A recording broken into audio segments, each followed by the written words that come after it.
Tinawag na scam ni House Private Prosecutor Attorney Lorna Capunan ang umano'y sistema ng paggamit at pagliliquidate ng confidential funds ng Department of Education o DepEd noong panahong kalihim pa ng ahensya si Vice President Sara Duterte.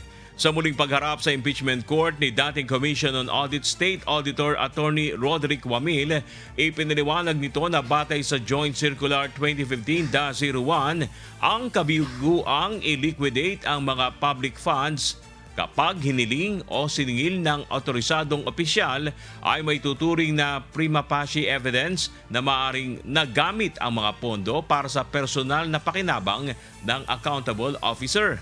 Dagdag pa niya may tuturing na accountable si BP Duterte sa paggamit ng confidential funds dahil bilang hepe ng ahensya, siya ang nangangasiwa sa paggamit nito at sa pagsunod sa mga itinatakdang alituntunin.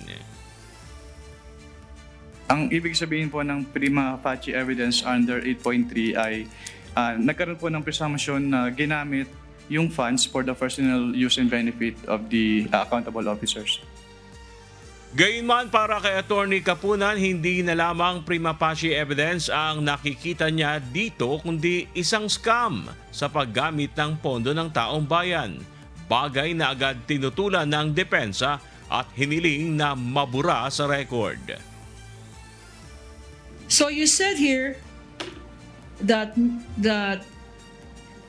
if an accountable officer, pag hindi na-explain ng isang accountable officer ang paggamit ng public funds, kagaya ng confidential funds, meron tinatawag na prima facie evidence. Anong tawag doon? Presumption? Presumption po. Presumption ng ano? Under 8.3 po, presumption na yung fund po ay na-convert into personal use or benefit. Presumption na na-convert for personal use or benefit, applicable dito sa sinabi mo. Ang tawag ko lang doon, hindi prima facie evidence. Kung akong tatanungin, scam ito. Move to strike, No Your further Honor. Move to questions. strike. That is out of order, Your Honor. No further questions, Your Honor. So Move to strike. stricken from the record.